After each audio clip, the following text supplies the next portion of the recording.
बीते कुछ दिनों से लगातार अखिलेश यादव महाकुंभ को लेकर एक से एक बड़े बयान दे रहे हैं। यह बयान उत्तर प्रदेश की योगी सरकार की तरफ अव्यवस्थाओं की ओर इशारा कर रहा है। बीते 2 दिन पहले मुख्तार के बड़े भाई अफजाल अंसारी ने भी महाकुंभ को लेकर विवादित और बड़ा बयान दिया था। वहाँ का आलम तो ये है कि आपने सुनाई कचरा के मर गए कितने लोग, उसकी सही गिनती आज तक पता नहीं चल सकी।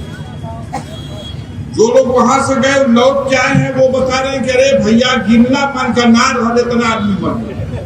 इसके बाद से लेकर अब तक सियासी हलचल बढ़ी हुई है। इस बीच संत समाज ने अफजाल अंसारी और सपा प्रमुख अखिलेश यादव को लेकर कौन सा बड़ा बयान जारी किया है। संत समिति ने आखिरकार अखिलेश को जमीन में गाड़ दिए जाने की बात क्यों कही। क्या संत समाज का हिंदुत्व एजेंडा 2027 में अखिलेश को करारी शिकस्त का सामना करवाएगा? ये कुछ ऐसे सवाल है जिनका जवाब अपनी आज की इस रिपोर्ट में हम आपको दिखाएंगे भी और बताएंगे भी। दरअसल अखिलेश के बढ़ते बयानों पर अब अखिल भारतीय संत समिति ने नाराजगी जताते हुए चेतावनी जारी की है। सनातन धर्म के महापर्व महाकुंभ के ऊपर जिस प्रकार सो कॉल्ड सेकुलर धर्मनिरपेक्ष नेताओं के द्वारा टिप्पणी की जा रही है, यह ठीक नहीं है। चाहे अफजाल अंसारी हो, अखिलेश यादव हो अथवा पप्पू यादव हो, उन्हें स्मरण रखना चाहिए कि अब हिंदू समाज जाग चुका है। अगर कुंभ में 50 से 60 करोड़ लोग अपने पैरों पे चल करके 15 से 20 किलोमीटर की यात्रा करके संगम स्नान करने के लिए आ सकते हैं, तो यही लोग लोकतंत्र के महापर्व पर भी उन्हें मुंहतोड़ जवाब देने की क्षमता रखते हैं। इसीलिए बेचैनी है और इस बेचैनी को समझिए अखिलेश जी, धारा को समझिए, नकारात्मक टिप्पणियां बंद कीजिए, अन्यथा आने वाले दिनों में चुनावों में उत्तर प्रदेश की जनता समाजवादी पार्टी को जमीन में खोद करके गाड़ देगी, अवशेष भी प्राप्त नहीं होंगे इस दल के। इसलिए सनातन हिंदू समाज की भावनाओं को आहत करना बंद करिए। उन्होंने कहा कि हिंदू समाज जाग चुका है और ऐसी टिप्पणी बिल्कुल भी उचित नहीं है। आने वाले उत्तर प्रदेश के चुनाव में इसका परिणाम भी देखने को मिल सकता है।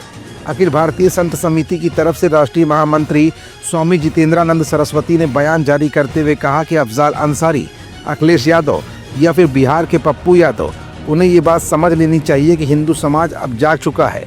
महाकुंभ अथवा सनातन संस्कृति से जुड़े किसी भी प्रकार के आयोजन पर कोई भी अमर्यादित टिप्पणी करना उचित नहीं है। उन्होंने ये भी कहा कि 50 करोड़ हिंदू 15 से 20 किलोमीटर तक पैदल यात्रा करते हुए इस महापर्व में उत्साह के साथ शामिल हो सकते हैं, तो ऐसे नेताओं को लोकतंत्र के महापर्व में ये जनता मुंहतोड़ जवाब देने की भी क्षमता रखती है। अखिल भारतीय संत समिति के राष्ट्रीय महामंत्री स्वामी जितेंद्रानंद सरस्वती ने सपा प्रमुख अखिलेश यादव को चेतावनी देते हुए कहा कि 50 करोड़ लोगों की धारा को उन्हें समझना चाहिए।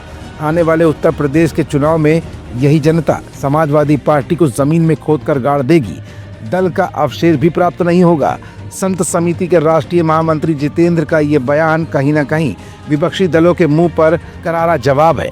अब देखना यह है कि स्वामी जितेंद्रानंद के इतने बड़े बयान के बाद विपक्षी दल की क्या प्रतिक्रिया कब और किस रूप में सामने आती है। फिलहाल 26 फरवरी को महाकुंभ समाप्त हो जाएगा। उससे पहले जाहिर सी बात है कि बयानों का दौर अभी और भी तेजी पकड़ेगा। इसी बीच दिल्ली में हुई भगदड़ को लेकर भी विपक्ष लगातार हमलावर है। ऐसे में स्वामी जितेंद्रानंद सरस्वती का ये बयान उन विपक्षी दलों के लिए एक नसीहत भी है जो महाकुंभ जैसे आयोजन को लेकर लगातार सरकार के खिलाफ बड़े बड़े बयान दे रहे हैं।